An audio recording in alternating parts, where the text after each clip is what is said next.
ಕರ್ನಾಟಕದ GDP 26-27ಕ್ಕೆ ರಾಯರೆಡ್ಡಿ ಅದನ್ನೇ ಹೇಳಿದ್ದು 26-27ಕ್ಕೆ 33,05,500 ಕೋಟಿ ರೂಪಾಯಿಗಳು. 33,05,500 ಕೋಟಿ ರೂಪಾಯಿಗಳು.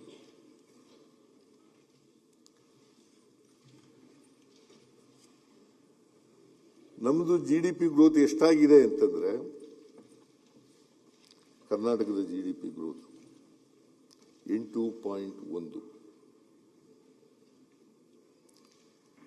ದೇಶದ್ದು ಸರಾಸರಿ ಬೆಳವಣಿಗೆ 7.4, 7.4. ಅಂದರೆ ದೇಶದ ಆರ್ಥಿಕ ಬೆಳವಣಿಗೆ GSDP ಅಂತ ಕರಿತೀವಿ ನಾವು. ಒಟ್ಟು ದೇಶದ ಆಸ್ತಿ ಬೆಳವಣಿಗೆ ಆಗಿರ್ತಕ್ಕಂಥದ್ದು 7.4. ಆದರೆ ಕರ್ನಾಟಕದ್ದಾಗಿರ್ತಕ್ಕಂಥದ್ದು ಆಸ್ತಿ, ಒಟ್ಟಾರೆ ಆಸ್ತಿ ಬೆಳವಣಿಗೆ ಆಗಿರ್ತಕ್ಕಂಥದ್ದು 8.1. ಅಂದರೆ ಭಾರತ ದೇಶದಲ್ಲಿ ಏನು ಬೆಳವಣಿಗೆ ಆಗಿದೆ, ಆರ್ಥಿಕ ಬೆಳವಣಿಗೆ ಆಗಿದೆ, ಅದಕ್ಕಿಂತಲೂ ನಾವು ಜಾಸ್ತಿ ಇದ್ದೇವೆ. ಕರ್ನಾಟಕ ಸರ್ಕಾರ ಅದಕ್ಕಿಂತ ಜಾಸ್ತಿ ಇದೆ.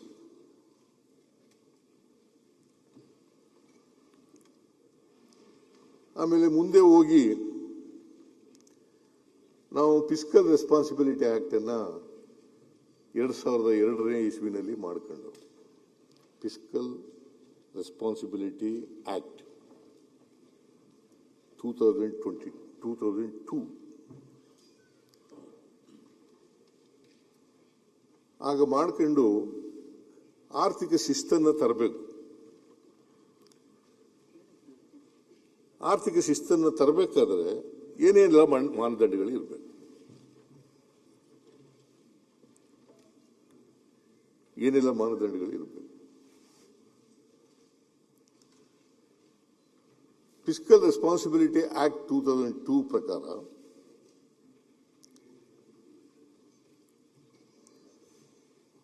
ಫಿಸ್ಕಲ್ ಡಿಫಿಸಿಟ್ 3% ಒಳಗಡೆ ಇರಬೇಕು. ಫಿಸ್ಕಲ್ ಡಿಫಿಸಿಟ್ 3% ಒಳಗಡೆ ಇರಬೇಕು ಆಫ್ GSDP. 3% ಒಳಗಡೆ ಇರಬೇಕು. ಎರಡನೇದು,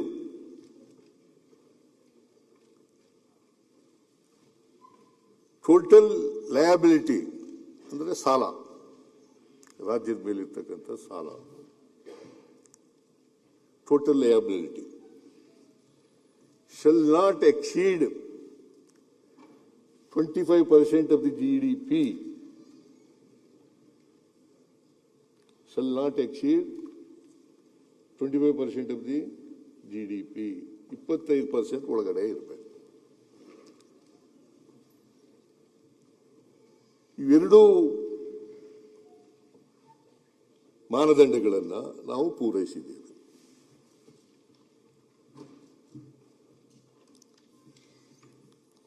ನಮ್ಮ ಬಜೆಟ್ ಇದೆಯಲ್ಲ 2026-27ಕ್ಕೆ, ಆ ಬಜೆಟ್ನಲ್ಲಿ ಫಿಸ್ಕಲ್ ಡಿಫಿಸಿಟ್ 3% ಒಳಗಡೆನೇ ಇದೆ. 2.95 ಫಿಸ್ಕಲ್ ಡಿಫಿಸಿಟ್ 2.95.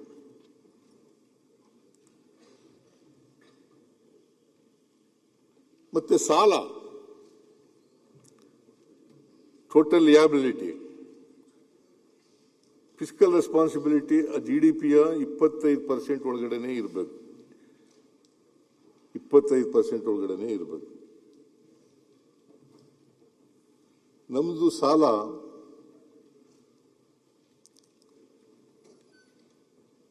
2.94 ಆಮೇಲೆ ಸಾರಿ 24.94 24.94 25% ಒಳಗಡೆನೆ ಇದೆ.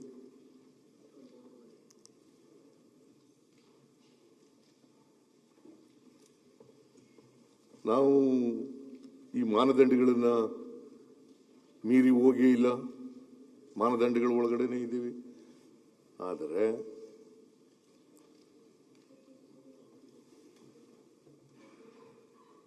ಫಿಸ್ಕಲ್ ರೆವಿನ್ಯೂ ಸರ್ಪ್ಲಸ್ ಮಾಡೋಕ್ಕಾಗಿಲ್ಲ. 3 ಮಾನದಂಡಗಳನ್ನ ಆರ್ಥಿಕ ಶಿಸ್ತು ಇರಬೇಕಾದ್ರೆ 3 ಮಾನದಂಡಗಳು ಇರಬೇಕು. ಒಂದು ಫಿಸ್ಕಲ್ ಡೆಫಿಸಿಟ್ 3% ಒಳಗಡೆ ಇರಬೇಕು, GDPಯ 3% ಒಳಗಡೆ ಇರಬೇಕು. ಎರಡನೇದು ಸಾಲ ನಮ್ಮ 25% GDPಯ 25% ಒಳಗಡೆನೆ ಇರಬೇಕು. ಮತ್ತೆ ರೆವಿನ್ಯೂ ಸರ್ಪ್ಲಸ್ ಇರಬೇಕು ಅಂತ ಹೇಳಿದ್ದಾರೆ. ರೆವಿನ್ಯೂ ಸರ್ಪ್ಲಸ್ ಇರಬೇಕು ಅಂತ ಹೇಳಿದ್ದಾರೆ. ನಾವು ಅಧಿಕಾರಕ್ಕೆ ಬಂತವಿಂದ ಇದು 4ನೇ ಬಜೆಟ್ ನಾನು ಮಂಡಿಸ್ತಾ ಇರೋದು. 2023ರಲ್ಲಿ ಒಂದು ಬಜೆಟ್, 23-24ರಲ್ಲಿ ಒಂದು ಬಜೆಟ್, 24-25ರಲ್ಲಿ ಒಂದು ಬಜೆಟ್, 25-26ರಲ್ಲಿ ಒಂದು ಬಜೆಟ್, ಮತ್ತೆ 26-27ರಲ್ಲಿ ಇನ್ನೊಂದು ಬಜೆಟ್. ಒಟ್ಟು 4 ಬಜೆಟ್ಗಳನ್ನು ಮಂಡಿಸಿದೆ. 4 ಬಜೆಟ್ಗಳಲ್ಲಿ ರೆವಿನ್ಯೂ ಡಿಫಿಸಿಟ್ ಆಗಿದೆ ಹೊರತು ರೆವಿನ್ಯೂ ಸರ್ಪ್ಲಸ್ ಇಲ್ಲ.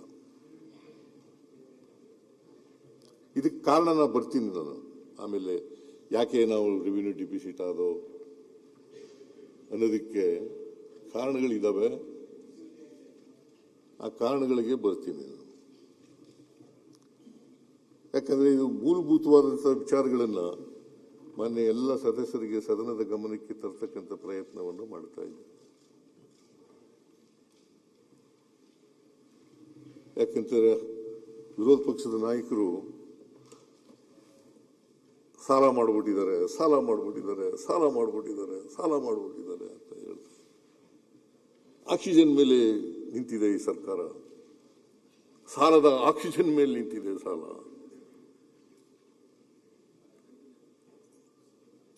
ಆಮೇಲೆ ಎಲ್ಲಿ ನಾನು ಇನ್ನೇ ಮಾತಾಡಿದ್ನ ಎಲ್ಲ ಒಂದ್ಸರಿನೂ ಮಾತಾಡಿರ್ಲಿಲ್ಲ. ರೆಕಾರ್ಡ್ಗೆ ತಪ್ಪು ಹೋಗ್ಬಾರ್ದು. ನೀನು ರೆಕಾರ್ಡ್ಗೆ ತಪ್ಪು ಹೋಗ್ತಾ ಇದ್ರೆ ಹೇಳಿ.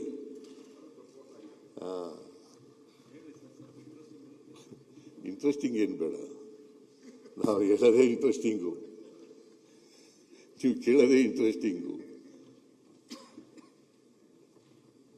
ನಾನು ಮಧ್ಯದಲ್ಲಿ ಮಾತಾಡಿದ್ರೆ ಏನಾಗ್ಬಿಡ್ತದೆ, ದಾರಿ ತಪ್ಪಿಡ್ತೀನಿ.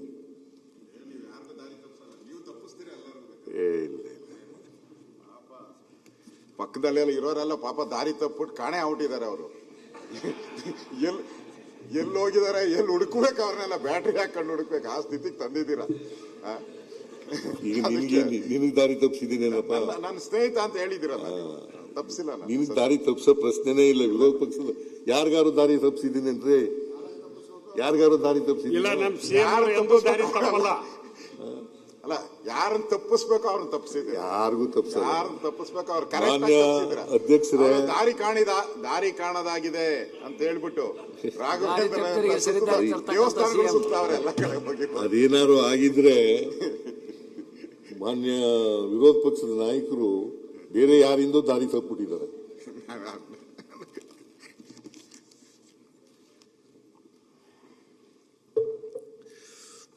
ಅದರಿಂದ ನಾನು ಯಾರಿಗೂ ದಾರಿ ತಪ್ಪಿಸ್ತಕ್ಕಂಥ, ಇದು ವಾಸ್ತವವಾದಂಥ ವಿಚಾರಗಳನ್ನ ಸದನದ ಮುಂದೆ ಇಡ್ತಾ ಇದ್ದೀನಿ. ಯಾಕಂದ್ರೆ ಸದನ ನಾವು ದೇವಾಲಯ, ನ್ಯಾಯಾಲಯ ಅಂತ ಅನ್ಕೊಂಡಿದ್ದೀವಿ. ಅದರಿಂದ ಈ ರಾಜ್ಯದ ಜನ 7 ಕೋಟಿ ಜನ ನೋಡ್ತಾ ಇದ್ದಾರೆ. ಅದರಿಂದ ದಾರಿ ತಪ್ಪಿಸ್ತಕ್ಕಂಥ ಪ್ರಶ್ನೆನೇ ಇಲ್ಲ, ಯಾರಿಗೂ ದಾರಿ ತಪ್ಪಿಸ್ತಕ್ಕಂಥ ಪ್ರಶ್ನೆ ಉದ್ಭವ ಆಗದೇ ಇಲ್ಲ. ಕರ್ನಾಟಕದ್ದು ಅಂದಾಜು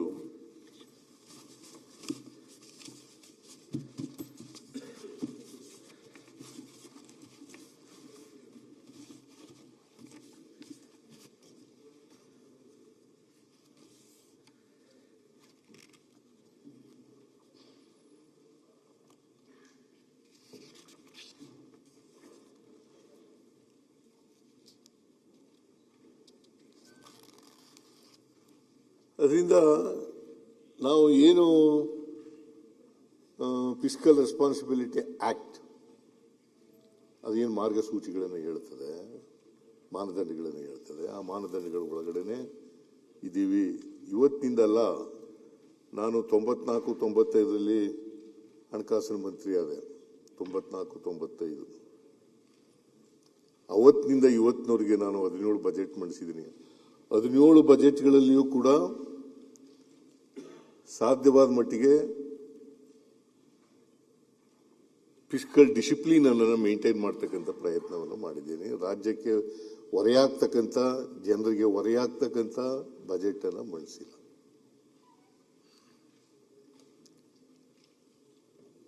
ರಾಜ್ಯದ ಹಿತ ಬಹಳ ಮುಖ್ಯ, ಈ ರಾಜ್ಯದ ಜನರು ಬಹಳ ಮುಖ್ಯ. ಜನರಿಗೆ ಆರ್ಥಿಕವಾಗಿ, ಸಾಮಾಜಿಕವಾಗಿ ಶಕ್ತಿ ತುಂಬತಕ್ಕಂಥದ್ದು ಇದೆಯಲ್ಲ, ಅದು ಬಹಳ ಮುಖ್ಯ. ನಾವು ಇವತ್ತು ಅಧಿಕಾರದಲ್ಲಿ ಇರ್ಬೋದು, ನಾಳೆ ಹೋಗ್ಬೋದು. ಎಷ್ಟು ದಿನ ಅಧಿಕಾರದಲ್ಲಿ ಇರ್ತೀವಿ ಅನ್ನೋದು ಬಹಳ ಮುಖ್ಯ ಅಲ್ಲ. ಆದರೆ ಅಧಿಕಾರದಲ್ಲಿ ಇದ್ದಾಗ ನಾವು ಏನು ಮಾಡ್ತೀವಿ ಅಂತಕ್ಕಂಥದ್ದು ಬಹಳ ಮುಖ್ಯ. ಈ ರಾಜ್ಯದ ಬಡವರಿಗೆ, ದಲಿತರಿಗೆ, ಹಿಂದುಳಿದವರಿಗೆ, ಅಲ್ಪಸಂಖ್ಯಾತರಿಗೆ, ಕಾರ್ಮಿಕರಿಗೆ, ರೈತರಿಗೆ, ಮಹಿಳೆಯರಿಗೆ, ಇವ್ರಿಗೆ ಏನು ಮಾಡ್ತೀವಿ ಅನ್ನೋದು ಬಹಳ ಮುಖ್ಯ. ಸಾಮಾಜಿಕ ನ್ಯಾಯ ಮಾಡಿದೀವೋ ಇಲ್ವೋ ಅಂತಕ್ಕಂಥದ್ದು ಬಹಳ ಮುಖ್ಯ. ಅವರಿಗೆ ಆರ್ಥಿಕವಾಗಿ, ಸಾಮಾಜಿಕವಾಗಿ ಶಕ್ತಿ ತುಂಬಿದೀವೋ ಅಂತಕ್ಕಂಥದ್ದು ಬಹಳ ಮುಖ್ಯ. ಅದಕ್ಕೇನೆ ನಮ್ಮ ಸಂವಿಧಾನ 1950 ಜನವರಿ 26ನೇ ತಾರೀಕು ಬಂತು. ಅದಕ್ಕಿಂತ ಮುಂಚಿತವಾಗಿ ಬಾಬಾ ಸಾಹೇಬ್ ಅಂಬೇಡ್ಕರ್ ಅವರು, ಸಂವಿಧಾನ ಕರ್ತೃಗಳು, ಒಂದು ಮಾತನ್ನ ಹೇಳಿದ್ದಾರೆ. ನಮಗೆ ಆಗಸ್ಟ್ 15, 1947 ಸ್ವಾತಂತ್ರ್ಯ ಬಂದಿದೆ. ಆ ಸ್ವಾತಂತ್ರ್ಯ ಯಶಸ್ವಿ ಆಗಬೇಕಾದ್ರೆ ನಾವು ಈ ಸಮಾಜದಲ್ಲಿ ಇರ್ತಕ್ಕಂಥ ಪ್ರತಿಯೊಬ್ಬರಿಗೂ ಕೂಡ ಸಾಮಾಜಿಕ, ಆರ್ಥಿಕ ಸ್ವಾತಂತ್ರ್ಯವನ್ನು ಕೊಡಬೇಕು. ಬರೀ ರಾಜಕೀಯ ಸ್ವಾತಂತ್ರ್ಯ ಬಂದರೆ ಸಾಲದು, ಆರ್ಥಿಕ, ಸಾಮಾಜಿಕ ಸ್ವಾತಂತ್ರ್ಯವನ್ನು ಕೊಡಬೇಕು.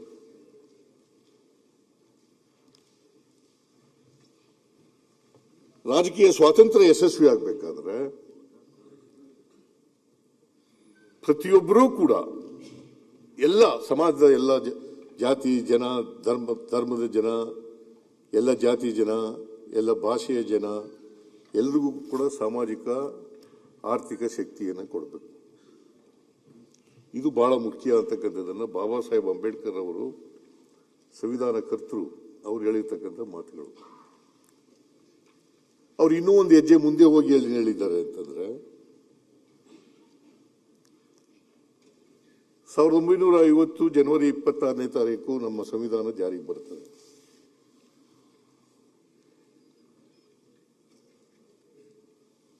ಅವತ್ತು ವೈರುಧ್ಯತೆ ಇರ್ತಕ್ಕಂಥ ಸಮಾಜಕ್ಕೆ ಕಾಲಿಡ್ತಾ ಇದ್ದೀವಿ.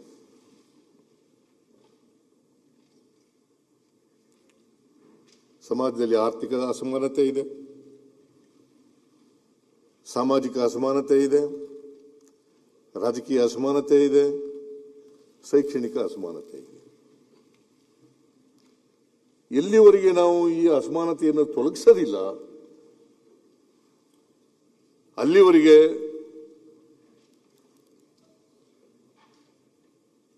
ಸಮಾಜವನ್ನು ನಿರ್ಮಾಣ ಮಾಡಲಿಕ್ಕೆ ಸಾಧ್ಯ ಆಗಲ್ಲ. ಸ್ವಾತಂತ್ರ್ಯ ಬಂದು 79 ವರ್ಷಗಳಾಯ್ತು ಬಂತು. ಈ 79 ವರ್ಷಗಳಾದರೂ ಕೂಡ ಎಲ್ರಿಗೂ ಸಾಮಾಜಿಕ ನ್ಯಾಯವನ್ನು ಕೊಡಲಿಕ್ಕೆ ಸಾಧ್ಯ ಇಲ್ಲ. ಇವತ್ತು ಕೂಡ ಅಸಮಾನತೆಯನ್ನು ಸಮಾಜದಲ್ಲಿ ನೋಡ್ತೀವಿ.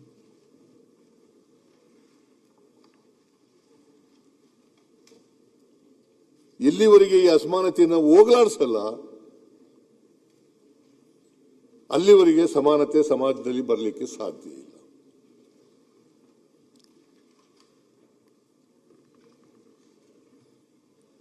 ಅದಕ್ಕೆ ನಾನು ನನ್ನ ಸ್ವಂತ ಅಭಿಪ್ರಾಯನೂ ಕೂಡ ಹೇಳಲಿಕ್ಕೆ ಬಯಸ್ತಾ ಇದ್ದೀನಿ. ಬಸವಣ್ಣವರು ಹೇಳಿದ್ರು, ಜಾತಿ ಹೋಗ್ಬೇಕು, ವರ್ಗ ಹೋಗ್ಬೇಕು, ಸಮಾನತೆ ಸಮಾಜ ಬರಬೇಕು. ಆಮೇಲೆ ಕರ್ಮ ಸಿದ್ಧಾಂತ ಹೋಗ್ಬೇಕು ಅಂತ ಹೇಳಿದ್ರು. ಕರ್ಮ ಸಿದ್ಧಾಂತ ಹೋಗ್ಬೇಕು. ಈಗಲೂ ಕೂಡ ಅನೇಕ ಜನ ಮಾನ್ಯ ಐ ಡೋಂಟ್ ಬಹಳ ಜನ ಸದಸ್ಯರುಗಳು, ನೀನು ಯಾಕಪ್ಪ ಹಿಂಗಾಗಿದ್ಯಾ, ನಿನಗೆ ಬಟ್ಟೆ ಇಲ್ಲ, ಆಸ್ತಿ ಇಲ್ಲ, ಹೊಟ್ಟೆಗಿಲ್ಲ, ಮನೆ ಇಲ್ಲ ಅಂತಂದ್ರೆ, ನಾನು ಹಿಂದಿನ ಜನ್ಮದಲ್ಲಿ ಕರ್ಮ ಮಾಡಿಬಿಟ್ಟಿದ್ದೆ, ಅದಕ್ಕೋಸ್ಕರವಾಗಿ ಈ ಜನ್ಮದಲ್ಲಿ ಹಿಂಗೆ ಹುಟ್ಟುಬಿಟ್ಟಿದ್ದೀನಿ ನಾನು ಅಂತ ಇದನ್ನ ಹುಟ್ಟಾಕ್ಬಿಟ್ಟಿದ್ದಾರೆ ಪಟ್ಟಭದ್ರ. ಇದನ್ನೇ ನಂಬ್ಕೋಬೇಕು. ಇದನ್ನ ನಂಬ್ಕೊಂಡು ಹಿಂಗೇ ಇರಬೇಕು. ನನ್ನ ಕರ್ಮ ಅಪ್ಪ, ನನ್ನ ಕರ್ಮ ಅಪ್ಪ, ನನ್ನ ಹಣೆಯಲ್ಲಿ ಬರೆದು ಬಿಟ್ಟದಪ್ಪ,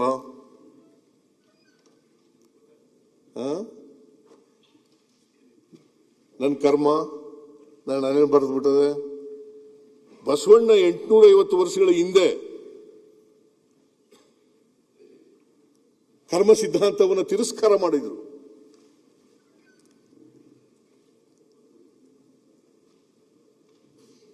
ಕರ್ಮ ಸಿದ್ಧಾಂತವನ್ನ ತಿರಸ್ಕಾರ ಮಾಡಿದ್ರು. ಆದರೂ ಕೂಡ ಇನ್ನೂ ಜಾತೀಯತೆ ಇದೆ, ವರ್ಗ ವ್ಯವಸ್ಥೆ ಇದೆ ಸಮಾಜದಲ್ಲಿ.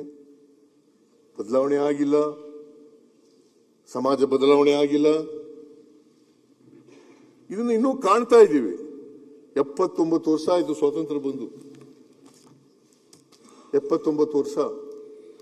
ಇಷ್ಟಾದರೂ ಕೂಡ ನಾವು ಬದಲಾವಣೆಯನ್ನ ಪೂರ್ಣವಾಗಿ ಮಾಡಲಿಕ್ಕೆ ಸಾಧ್ಯ ಆಗಿಲ್ಲ.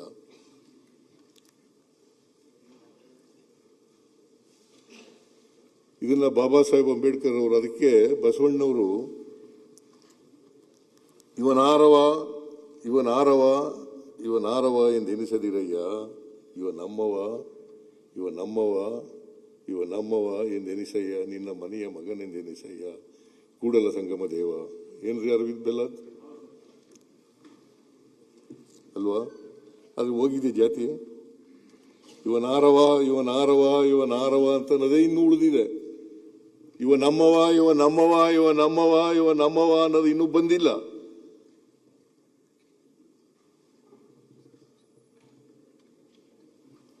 ಅದರಿಂದ ಬಸವಣ್ಣ 850 ವರ್ಷಗಳಾಯಿತು. 850 ವರ್ಷಗಳ ಹಿಂದೆ ಹೇಳಿದಂಥದ್ದು ಇನ್ನೂ ಆಗಿಲ್ಲ. ಅದಕ್ಕೆ ನನ್ನ ಅನುಭವದ ಮಾತನ್ನು ಹೇಳ್ತಾ ಇದ್ದೀನಿ. ನಾನು ಓದುವಾಗ ನಮ್ಮ ಮನೆಯಲ್ಲಿ ನನಗೆ ನಮ್ಮಪ್ಪ ದನಕರುಗಳಿಗೆ ಮಧ್ಯಾಹ್ನದ ಹೊತ್ತು ನೀರು ಸೇದೋದು, ನೀರು ಕುಡಿಸೋದು ಮಾಡಿಬಿಟ್ಟಿದ್ದ. ನನಗೆ ಜವಾಬ್ದಾರಿ ಕೊಟ್ಬಿಟ್ಟಿದ್ದ ನಮ್ಮಪ್ಪ. ನಾನು ನಮ್ಮ ಮನೆ ಪಕ್ಕದಲ್ಲಿ ಒಂದು ಬಾವಿ ಇತ್ತು. ಏಕೆ ನಗ್ತಾ ಇದೆಯಾ? ಈಗ ಯಾರ್ಯಾರು ನೀರು ಕುಡಿಸ್ತಾ ಇದೀವಿ ಅಂತ ನನಗೆ ಬರ್ತಾ ಇದೆ. ಅವಾಗ ಅಪ್ಪ ಅವ್ರನ್ನ ಮೆಚ್ಚಬೇಕು, ಅವ್ರನ್ನ ಮೆಚ್ಚಬೇಕು. ಇನ್ನೇನಾದ್ರು ಹೇಳೋದಿದ್ಯಾ? ಹೇಳ್ತೀನಿ, ಹೇಳ್ಬಿಡು. ಮೆಚ್ಚಬೇಕು. ಅವಾಗೇ ನಿಮ್ಗೆ ಆ ವಯಸ್ಸಲ್ಲೇ ನಿಮ್ಮ ಪಿತೃ ತಂದೆ ತಂದೆ ಎರಡು ಒಂದೇ ಅಲ್ವಾ? ಇಲ್ಲ ಪಿತೃ ಎರಡು ಒಂದೇ. ಸಂಸ್ಕೃತ ಅದು ಅಷ್ಟೇ. ನೀನ್ ಸಂಸ್ಕೃತ ಹೇಳ್ತೀಯಲ್ಲ? ಇಲ್ಲ, ನಾನು ನಿಮ್ ಪಕ್ಕದಲ್ಲಿ ಇರೋರು ಹೇಳೋದು. ನಾನು ಯಾವತ್ತೂ ಸಂಸ್ಕೃತ ಹೇಳಲ್ಲ. ಪಕ್ಕದಲ್ಲಿ ಹೇಳ್ತಾರೆ ಸಂಸ್ಕೃತವಾಗಿ. ನೆನ್ನೆನೂ ಅವ್ರು TV9 ಇದರಲ್ಲಿ ಭೇಟಿ ಹೇಳ, I can speak Sanskrit also ಅಂತ ಹೇಳಿದ್ದಾರೆ. ನೆನ್ನೆ ಬೆಳಗ್ಗೆ ಬರ್ತಾ ಇದ್ರು. ಅದರಿಂದ ಇವ್ರ ತಂದೆಯವರು ಆ ಕಾಲದಲ್ಲೇ ದೂರದೃಷ್ಟಿ. ಮುಂದೆ ಯಾರ್ಯಾರಿಗೆ ನೀರು ಕುಡಿಸ್ಬೇಕು ಅಂತೇಳಿ ದಿನಾ ನೀರು ಕುಡಿಸೋದನ್ನು ಅಭ್ಯಾಸ ಮಾಡಿದ್ದಾರೆ. ಇಲ್ಲಿ ಬಂದು ನಮಗೆಲ್ಲ ನೀರು ಕುಡಿಸ್ತಾ ಇದ್ದಾರೆ. ಈಗ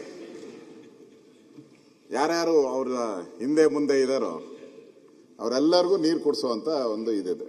ಮತ್ತೆ ಅವರೇನೋ ಅಂಬೇಡ್ಕರ್ ಅವರು ಇದದ್ದು ಹೇಳಿದ್ರು. ಅಂಬೇಡ್ಕರ್ ಸಿದ್ಧಾಂತದ ಬಗ್ಗೆನೂ ತಾವು ಹೇಳಿದ್ರಿ. ಕರ್ಮ ಸಿದ್ಧಾಂತ, ಕರ್ಮ ಈ ಥರದ್ದೆಲ್ಲ ಹೇಳಿದ್ರಿ. ಬಸವಣ್ಣವ್ರದ್ದು ಸಿದ್ಧಾಂತನೂ ಹೇಳಿದ್ರಿ. ಈಗ ನಾವು ತಿಳ್ಕೊಬೇಕು ಇವ್ರದ್ದು ಯಾವ ಸಿದ್ಧಾಂತ ಅಂತ ಹೇಳಿ. ಯಾಕೆಂದ್ರೆ ಕಳೆದ 8 ವರ್ಷದಿಂದ ಇವರೇ ಮುಖ್ಯಮಂತ್ರಿಗಳಾಗಿ ಬರ್ತಾ ಇದಾರಲ್ಲ, ಇವ್ರದ್ದು ಯಾವುದೋ ಒಂದು ಸಿದ್ಧಾಂತ ಇರಬೇಕು. ಕರ್ಮ ಇಲ್ಲ ಅಂತ ಹೇಳಿದ್ರೆ ಪುಣ್ಯವನ್ನೇ ಮಾಡಿ ಬಂದಿದ್ದೀರಾ ಅಂತ ನೀವು ಹಂಗಾರೆ. ಇಲ್ಲಿರೋ ಎಲ್ಲ ಪಾಪ ಮಾಡಿ ಕಾಯ್ತಾ ಇದ್ದೀರಿ, ಎಲ್ಲ ವೇಟಿಂಗ್ ಲಿಸ್ಟ್, ವೇಟಿಂಗ್. ನಿಮ್ದು ಏನು ವೇಟಿಂಗ್ ಇಲ್ಲ. ಎಲ್ಲಿ ಬಂದ್ರು ಗೇಟ್ಗೂ ಟಕ ಟಕ ಟಕ ಅಂತ ಓಪನ್ ಆಗ್ಬಿಡ್ತತೆ. ಅವಾಗೂ ಅಷ್ಟೇ, ಹಿಂದೆನೂ ಬಂದ್ರು, ಕಾಂಗ್ರೆಸ್ ಅಲ್ಲಿ ಗೇಟ್ ಓಪನ್ ಆಯಿತು, ಈಗ ಮತ್ತೆ ಗೇಟ್ ಓಪನ್ ಆಗಿದೆ. ಹೇಳ್ತಾರೆ ಇವರೆಲ್ಲ. ನಾನು ಮೊನ್ನೆನೇ ಹೇಳೋಣ ಅಂತಿದ್ದೆ, ಇವರು ಏನೋ ಸಿದ್ಧಾಂತ, ಕರ್ಮ ಸಿದ್ಧಾಂತ. ನಾನು ಬಡ್ಜೆಟ್ ಅನ್ನ ನೋಡಿದೆ. ನಾನು ತಾವು 7 ಗಂಟೆ 8 ಗಂಟೆ ಕರೆದ, ಅವತ್ತು 10:30ಗೆ ಕರೆದಿದ್ದಾರೆ. ಎಷ್ಟು? 10:15 ಅಲ್ಲ, ಮುಹೂರ್ತ ನೋಡಿ, ಅಂದ್ರೆ ರಾವು ಕಾಲ ಬಿಟ್ಟು ಕರೆದಿದ್ದಾರೆ. ಹೇಳೋದೊಂದು ಮಾಡೋದೊಂದು ಆಗಬಾರ್ದು ಅಂತ ಸಿದ್ಧಾಂತಗಳಲ್ಲಿ. ರೇವಣ್ಣ ಇಲ್ಲಿದ್ದಾರೆ, ನಿಮ್ ಕಡೆ ಇಲ್ಲ ರೇವಣ್ಣವರು. ರೇವಣ್ಣ ಇದ್ದಿದ್ರೆ ಇಲ್ಲ, ಅಲಯನ್ಸ್ ಮೊದಲು ನಿಮ್ಮ ಕಡೆ ಇದ್ರು, ಈಗ ನಮ್ಮ ಕಡೆ ಇದ್ದಾರೆ ಅವರು ಅಷ್ಟೇ. ಅಲ್ಲಿ ಅದರಿಂದ ನಾನು ಮೊನ್ನೆನೂ ನೋಡಿದೆ, ಬಹಳಷ್ಟು ಜನ ಇವರು ನಮ್ದೇ ಇರ್ಬೋದು, ಕಾಮಾಖ್ಯದಲ್ಲಿ, ಗೌಹಾಟಿ ಕಾಮಾಖ್ಯದಲ್ಲಿ ಪೂಜೆಗಳೆಲ್ಲ ಮಾಡಿಸ್ತಾ ಇದ್ದಾರೆ. ನಮ್ಮ ಪಾರ್ಟಿಯವರೆಲ್ಲ ನಾನು ಹೇಳ್ತಾರೆ. ನಾನು ಒಂದೇ ಬೆಳಗ್ಗೆ ನೋಡಿ, ನೀವು ಹೇಳ್ತೀರಾ ನಮ್ಮ ಬಿಜೆಪಿಯವರು ಅಂದ್ರೆ ಅದೇನೋ ವಾದ, ಅದು ವಾದ, ಇದು ವಾದ ಅಂತ, ಮನುವಾದ ಅಂತ. ನಾನು ಬೆಳಗ್ಗೆ ಒಂದೇ ಒಂದು ನಿಮಿಷ ಅಷ್ಟೇ ದೇವ್ರ ಮುಂದೆ ನಿಂತ್ಕೊಳೋದು. ನೆನ್ಸ್ಕೊಂಡ ತಕ್ಷಣ ಬಂದ್ಬಿಟ್ರು ನೆನದವರ ಮನೆ. ಕಾಮಾಖ್ಯ ನೋಡಿ, ಕಾಮಾಖ್ಯದಲ್ಲಿ ಪದೇ ಹೋಗ್ತಾರೆ. ಅಲ್ಲಿ ಶಕ್ತಿ ದೇವತೆ, ಶಕ್ತಿ ಕೊಡ್ಲಿ ಅಂತ ಹೋಗ್ತಾ ಇದ್ದಾರೆ. ಇವ್ರು ನೋಡಿದ್ರೆ ಪಕ್ಕದಲ್ಲಿ ಕೂತಿರೋರು ಅವ್ರ ತಂದೆಯವರು ನೀರು ಕುಡಿಸಿ ಅಂತ ಹೇಳಿ ಅವ್ರು ಟ್ರೈನಿಂಗ್ ಕೊಟ್ಟವ್ರೆ. ಅದಕ್ಕೆ ದಯವಿಟ್ಟು ನೀರು ಕುಡಿಸ್ಬೇಕಾದ್ರೆ ಸ್ವಲ್ಪ ಉಪ್ಪು ಖಾರ ಎಲ್ಲ ಹಾಕಿ ಕುಡಿಸಿ ಅಂತ ಸಲಹೆ ಕೊಡ್ತಾ ಇದ್ದೀನಿ ಅಷ್ಟೇ. ಮಾನ್ಯ ಅಧ್ಯಕ್ಷರೇ, ವಿರೋಧ ಪಕ್ಷದ ನಾಯಕರು, ನಾನು ದನಕರುಗಳಿಗೆ ನೀರು ಕುಡಿಸಿದದು. ಇವರು ದನನ ಏನೋ ಗೊತ್ತಿಲ್ಲ ನನಗೆ. ದನಕರುಗಳಿಗೆ ನೀರು ಕುಡಿಸಿದದ್ದು ನಾನು. ಪ್ರಾಣಿಗಳಿಗೆ ಮಧ್ಯಾಹ್ನ ಪ್ರಾಣಿಗಳು, ದನ ಕರುಗಳು ಪ್ರಾಣಿಗಳು. ಇವರು ನೀವು ಕುಡಿದಿದ್ದೀರ? ನೀವು ನೀರು ಕುಡಿಸಿದ್ದೇನ? ನಾನು ಕನಿಷ್ಠ ಪಕ್ಷ ಅಡ್ಮಿಟ್ ಮಾಡ್ಕೊಂಡಿದಾರ ನಮಗೆಲ್ಲ ನೀರು ಕುಡಿಸವ್ರೆ ಅಂತ. ರಾಜಕೀಯ ನೀರನ್ನ ಕುಡಿಸಿರೋದು ಇವ್ರಿಗೆ.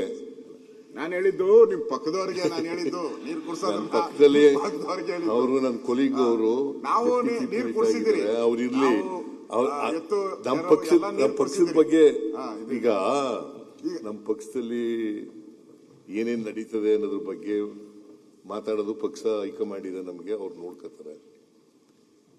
ನೀವು ಅಲ್ಲ, ನೀವು ಇನ್ನೊಂದು ಕೂತ್ಕೊಳ್ರಿ. ನಾನು I am not going to yield anymore. ಒಂದ್ಸಾರಿ ಹೇಳಿ ಎದ್ದಿದ್ದಾರೆ, ನಾನು ಓಲಿ ವಿರೋಧ ಪಕ್ಷದ ನಾಯಕರು ಎದ್ದಿದಾರಲ್ಲಪ್ಪ ಅಂದ್ಬಿಟ್ಟು ಸುಮ್ಮನಾಗ್ಬಿಟ್ಟೆ. ಪದೇ ಹೇಳೋದು ಚೆನ್ನಾಗಿ ಕಾಣಿಸಲ್ಲ. ನೀರು ಕುಡಿಸೋದು, ನಾನು ರಾಜಕೀಯ ನೀರನ್ನ ವಿರೋಧ ಪಕ್ಷದವ್ರಿಗೆ ಕುಡಿಸಲೇ ಇರ್ತೀನಿ. ನೀವು ನೀರು ಕುಡಿದಿದ್ದೀರಿ.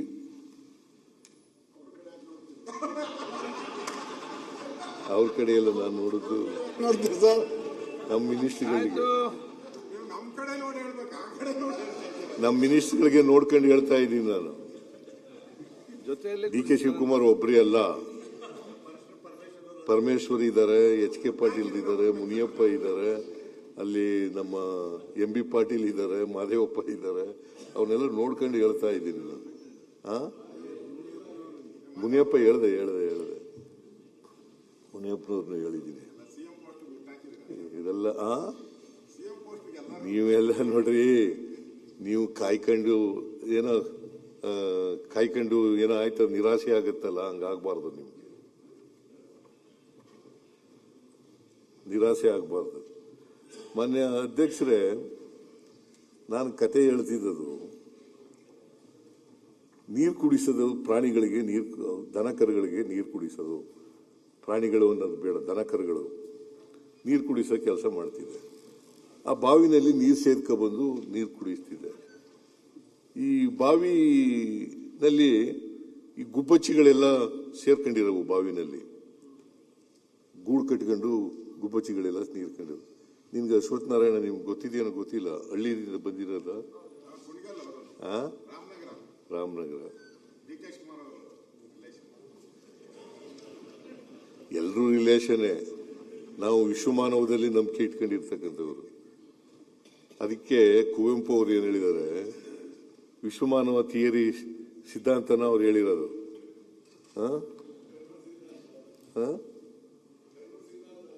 ಹೌದು, ವಿಶ್ವಮಾನವ ಸರ್ವ ಜನಾಂಗದ ಶಾಂತಿಯ ತೋಟ, ರಸಿಕರ ಕಣ್ಗಳ ಸೆಳೆಯುವ ನೋಟ, ಸರ್ವ ಜನಾಂಗದ ಶಾಂತಿಯ ತೋಟದಲ್ಲಿ ನಂಬಿಕೆ ಇಟ್ಕೊಂಡಿರೋರು ನಾವು. ನಮ್ಮ ಸಿದ್ಧಾಂತ ಏನು ಗೊತ್ತಾಯ್ತಾ ಈಗ? ಸರ್ವ ಜನಾಂಗದ ಶಾಂತಿಯ ತೋಟ. ಅವರು ಹಿಂದೂಗಳಿರಲಿ, ಮುಸಲ್ಮಾನರಿರಲಿ, ಕ್ರಿಶ್ಚಿಯನ್ಗಳಿರಲಿ, ಬೌದ್ಧರಿರಲಿ, ಸಿಖ್ರಿರಲಿ, ಅವರೆಲ್ಲರೂ ಜೈನರಿರಲಿ, ಅವರೆಲ್ಲರೂ ಕೂಡ ಒಂದೇ. ಸರ್ವ ಜನಾಂಗದ ಶಾಂತಿಯ ತೋಟ.